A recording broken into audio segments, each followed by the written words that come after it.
नमस्कार, hello and welcome to CEC online lectures. आज हम बात करेंगे फोटो जर्नलिज्म के बारे में। आप सब ने इसके बारे में बहुत सुना होगा, लेकिन असल में ये है क्या? दो तरह से फोटो जर्नलिज्म हम देखते हैं। पहले तो वो जब आप किसी अखबार में या फिर किसी मैगजीन में किसी स्टोरी को पढ़ते हैं और उसके साथ में आपको कोई तस्वीर या तस्वीरें दिखाई देती हैं, यानी टेक्स्ट और तस्वीर एक साथ है।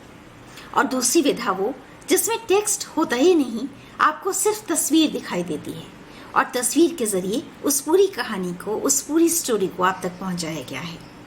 इसका मतलब ये है कि फोटो जर्नलिज्म एक ऐसी विधा है, एक उस तरह की स्टोरी टेलिंग है जिसमें कहानी को तस्वीर के जरिए बताने की तकनीक को विकसित किया जाता है। और ये अपने आप में एक पूरी तरह से पारंगत किस्म की तैयारी की मांग करता है, क्योंकि तस्वीरें बहुत खींची जाती हैं, लेकिन वो न्यूज़ वैल्यूज़ से मैच करती हों, जर्नलिज्म के योग्य हों, उसके मापदंडों पर उतरती हों। इसे समझने के लिए इसे समझना इसलिए ज़रूरी है क्योंकि उसे समझकर ही आप फोटो जर्नलिज्म की विधा में पारंगत हो सकते हैं। तो इसका मतलब ये हुआ कि फोटो जर्नलिज्म का मतलब है कई तरह की पिक्चर्स को क्रिएट करना क्रिएटिविटी के जरिए, या फिर ऑब्जेक्टिविटी और तर्क संगत तथ्यों के जरिए। यानी ये कि फोटो जर्नलिज्म कल्पना पर नहीं चलता, वो तथ्यों पर चलता है। वो जो देखता है, जैसा देखता है, ठीक उसी को अपनी स्टोरी बनाता है। इसमें बाकी रंगों की कोई गुंजाइश नहीं है। इसका तथ्यपरक होना, तर्क संगत होना, ऑब्जेक्टिव होना, सही होना, फैक्चुअली करेक्ट होना फोटो जर्नलिस्ट की सफलता की सबसे पहली ज़रूरत है। तो इसका मतलब ये भी नहीं है कि फोटो जर्नलिस्ट ने एक तस्वीर ली और सीधे उसको छपने के लिए दे दिया। इस तकनीक को विकसित करने के लिए ये समझना ज़रूरी है कि हम जो करना चाह रहे हैं या करने जा रहे हैं वो हम क्यों कर रहे हैं। इसके ज़रिए पूरी स्टोरी को एक नैरेटिव के तौर पर प्रस्तुत किया जाना है और तस्वीर को इस तरह से लिया जाना ज़रूरी है कि पाठक या दर्शक जब उसे देखे तो उसे देखते ही उस स्टोरी की मतलब को समझ जाए, उसे शब्दों की अतिरिक्त ज़रूरत ना पड़े। वो जान जाए कि इन तस्वीरों के जरिए असल में किस भाव को बताने की कोशिश की जा रही है। बहुत से कारक हैं, बहुत से एलिमेंट्स हैं जो फोटो जर्नलिज्म को सफल बनाते हैं। सबसे पहली बात है ऑब्जेक्टिविटी, जिसके बारे में मैंने आपसे अभी अभी बात की। फिर उसके साथ साथ टाइमलीनेस। आपने किसी तस्वीर को लिया तो उसका आज के समय से, आज के संदर्भ से क्या ताल्लुक है। जैसे कि आप किसी ऐसी तस्वीर को लेते हैं जो कि मानवीय पक्ष को या फिर किसी ऐसे पक्ष को दिखाती है जिसे आप जनता तक पहुंचाना चाहते हैं, जो सटीक है, जो जागरूकता लाती है, जो किसी ज़रूरी संदेश को लोगों तक पहुंचाती है, तो उसका मतलब है कि आप समय के साथ चल रहे हैं, समय के अनुरूप किसी तस्वीर को आपने लिया है और उसी वजह से आप उसे लोगों तक पहुंचाना चाहते हैं। फिर ये भी ज़रूरी है कि फोटो जर्नलिज्म पूरी तरह से तर्कों पर आधारित होने के साथ साथ एस्थेटिकली भी देखने योग्य हो और उसमें उन पक्षों का ध्यान रखा गया हो जो कि एक फोटो जर्नलिस्ट को ज़रूरी तौर पर जानने चाहिए। जैसे कि लाइटिंग सही ढंग की हो, जैसे कि आप जिस सब्जेक्ट को दिखाना चाहते हैं वो सब्जेक्ट क्लियरली दिखाई देता हो, क्योंकि फोटो जर्नलिस्ट को बार बार इस बात को याद रखना है कि वो टेक्स्ट के बिना अपनी बात को कहने जा रहा है। इसके अलावा ये भी ज़रूरी है कि कई ऐसी तस्वीरें होती हैं जो कालजयी बन जाती हैं। आपने किसी तस्वीर को आज लिया, हो सकता है कि आने वाले 20 या 50 सालों बाद भी वो उतनी ही रेलेवेंट हो। इसलिए ज़रूरी है कि तथ्यों के साथ किसी तरह की छेड़छाड़ ना हो। लोकेशन को लेकर भी अगर आपने किसी तस्वीर को किसी शहर के एक हिस्से में लिया है, आप उसे ये कहकर नहीं दिखा सकते कि आपने लिया उसे किसी और हिस्से में है। इसी तरह किसी पुरानी तस्वीर को आप आज के संदर्भों में बिना ये बताए कि ये आर्काइव से निकाली गई तस्वीर है, आप इस्तेमाल नहीं कर सकते। ये जर्नलिज्म की एथिक्स के खिलाफ होगा। क्रीमियम वॉर के दौरान असल में फोटो जर्नलिज्म की काफ़ी बात हुई। जॉन थॉमसन को फोटो जर्नलिज्म के एक महत्वपूर्ण शख्सियत के तौर पर बड़े सम्मान के साथ देखा जाता है, क्योंकि उन्होंने फोटो जर्नलिज्म को नए आयाम दिए।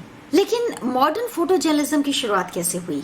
1925 में जर्मनी में, जब 35 कैमरा बना, लीका कहा गया, और इसके जरिए फोटो को लेकर नए तरह के प्रयोग होने लगे। आज हम जिस फोटो जर्नलिज्म को असल में जिस रूप में देखते हैं, उसका एक बड़ा श्रेय उस 35 के कैमरा को जाता है, क्योंकि उसने ये बताया कि कैमरा के साथ कई तकनीकों का इस्तेमाल हो सकता है और कैमरा विविधता से भरपूर है। अगर उसका इस्तेमाल अलग अलग पक्षों से, अलग अलग कोणों से किया जाए तो एक ही तस्वीर को अलग दृष्टियों के साथ लोगों तक पहुंचाया जा सकता है। लेकिन फोटो और जर्नलिज्म, ये दोनों तो अलग अलग विधाएं थी, आपस में कैसे जुड़ी? इसका श्रेय जाता है फ्रैंक लूथर को। उन्होंने ही इस टर्म को जन्म दिया, कहा फोटो जर्नलिज्म। और यही वजह है कि आज आप बहुत से अखबारों में, बहुत से पत्र पत्रिकाओं में फोटो जर्नलिस्ट का एक अलग तबका देखते हैं, जो कि पत्रकारिता से एक फोटो जर्नलिस्ट के तौर पर जुड़ा है। और इस विधा को नए रूप मिले हैं तकनीक के विस्तार के साथ। 1927 में फ्लैश बल्ब्स का निर्माण हुआ, उनकी इन्वेंशन हुई, और 1930 से 1950 का जो समय है उसे फोटो जर्नलिज्म का स्वर्ण काल यानी कि गोल्डन एरा कहा जाता है, क्योंकि ये वो समय था जब एक्सपेरिमेंट्स का दौर शुरू हुआ। ये देखा गया कि तस्वीरों को सिर्फ राजनीति या फिर सामाजिक पक्ष से ही नहीं लिया जा सकता, बल्कि उसके अलावा कई तरह के और प्रयोग हो सकते हैं, चाहे वो मानवीय पक्षों के प्रयोग हों, चाहे वो एनवायरनमेंट को लेकर प्रयोग हों। मार्टिन मनकेसी और सोलोमन का नाम भी यहाँ खास तौर पर लिया जा सकता है। इन दोनों ने भी फोटो जर्नलिज्म की गोल्डन एरा को आगे बढ़ाने में बहुत मदद की। ये वो समय था जब फोटो जर्नलिज्म और फोटो एसेज का दौर शुरू हुआ।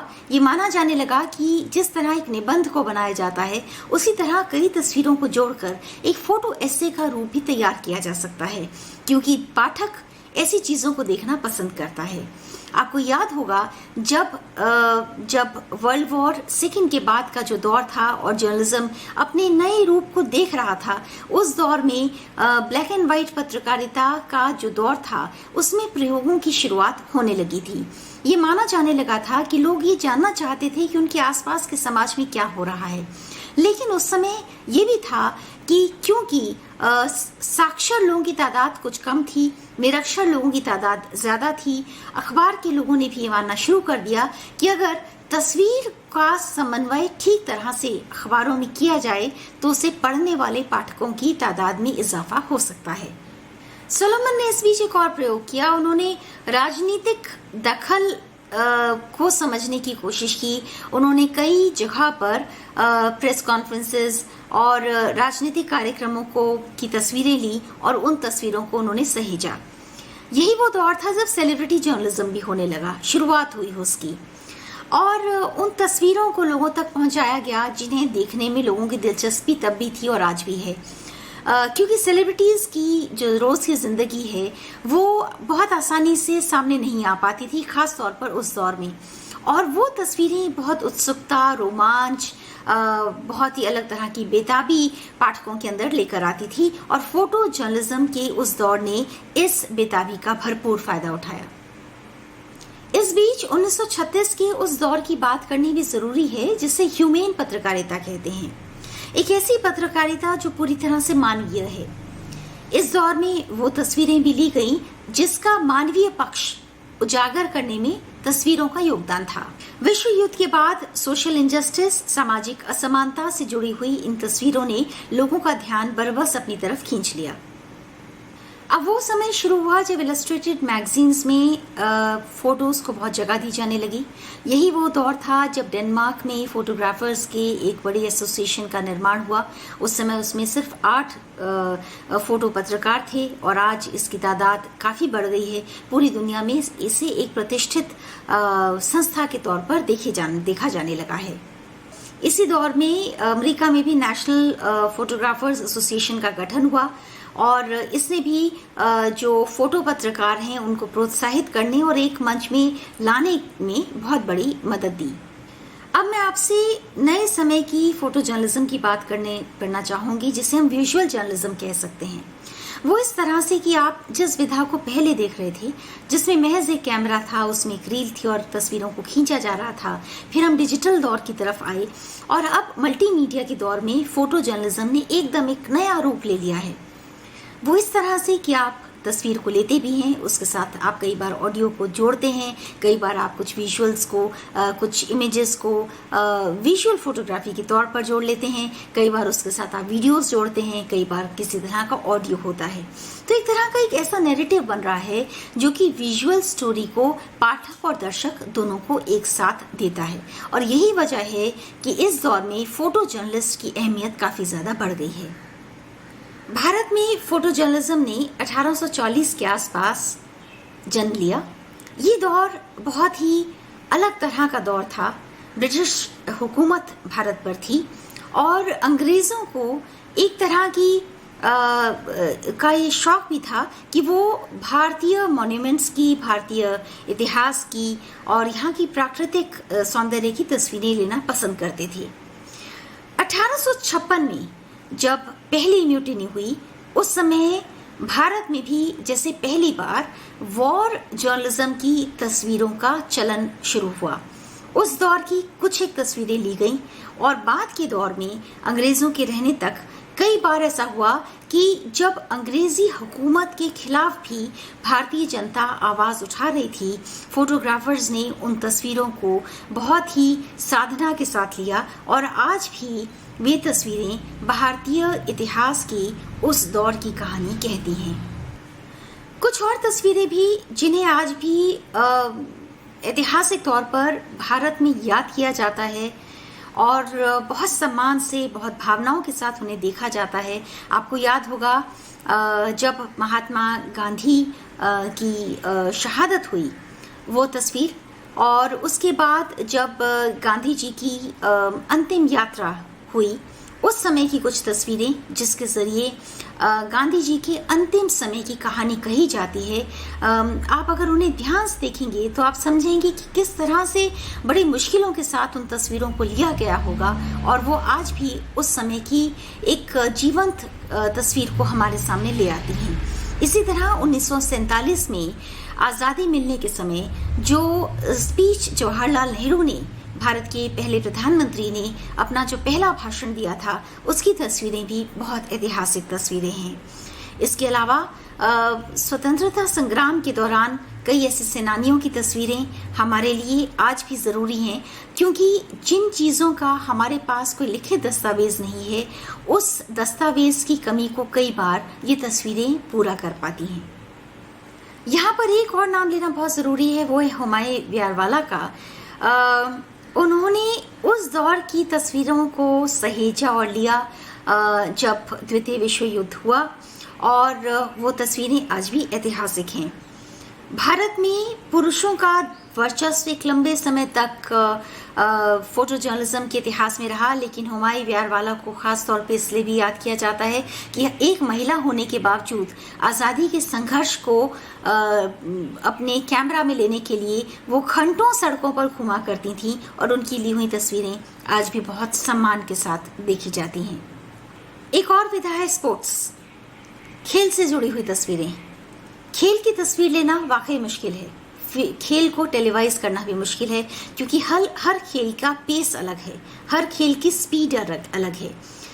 लेकिन खेल के पूरे इतिहास में जिस समय टेलीविज़न का जन्म नहीं हुआ था, तब से लेकर आज तक इस कैमरा ने ही एक बड़ी भूमिका निभाई उन तस्वीरों को सहेजने की। इसी तरह युद्ध की तस्वीरें, वर्ल्ड वॉर 1, वर्ल्ड वॉर 2, जो तस्वीरें हमारे तक आई हैं वो कैमरा के ज़रिए ही आई हैं। हमें यहाँ ये नहीं भूलना होगा कि 1959 में जब भारत में दूरदर्शन ने अपना पहला कदम रखा, तब तक की यात्रा की जो ज़्यादातर जीवंत तस्वीरें हमारे पास मौजूद हैं वो फ़ोटो जर्नलिज्म के ज़रिए ही हैं। बाद में भी जब भारत ने 1982 में एशियाड को होस्ट किया और उसी समय पहली बार भारत में रंगीन टेलीविज़न आया, भारत में पहली बार ओबी वैन्स आए, लेकिन उसके बावजूद फ़ोटो जर्नलिस्ट की भूमिका महत्वपूर्ण रही। फोटो जर्नलिस्ट ने खेल के हर कोने को बहुत ही महीन तरीके से कवर किया और उनके जरिए लोगों ने खेल के उस मैदान को देखा जहां पर वो मौजूद नहीं थे। अब हम बात करेंगे कि स्पोर्ट्स के अलावा, वॉर के अलावा और कहाँ फोटो जर्नलिज्म की जो भूमिका है वो महत्वपूर्ण है। आप टेलीविजन पर, यूट्यूब पर बहुत सी स्टोरीज को देख रहे होंगे, लेकिन इस दौर में भी फोटो जर्नलिस्ट सड़क पर जा रहे हैं और वो उन आयामों को कैद करने की कोशिश कर रहे हैं जहां टीवी का कैमरा नहीं पहुंच सकता। और इस तरह की तस्वीरों को उस समय भी लिया गया था जब इससे पहले भारत में किसी भी तरह का या तो संकट आया या फिर किसी उत्साह का मौका था, जैसे कि भोपाल गैस ट्रेजिडी। आपको याद होगा उस समय की एक तस्वीर जिसे जाने माने फोटो जर्नलिस्ट रघुवीर राय ने लिया था। एक छोटे से बच्चे की तस्वीर जो आप इस समय अपनी स्क्रीन पर देख सकते हैं। इस तस्वीर ने उस पूरी भयावता को लोगों के सामने लाकर खड़ा कर दिया था। आज इतने सालों बाद भी ये तस्वीर भोपाल गैस ट्रेजिडी की उस भयानक रात से लोगों को तुरंत जोड़ती है। इसी तरह ट्रैवल फोटोग्राफी, बहुत से इलाके जहां लोग नहीं जा सकते, तस्वीरें उस जगह पर लोगों को ले जाती है, चाहे वो पहाड़ियां हों, चाहे वो नदियां हों, झरने हों, समंदर हों।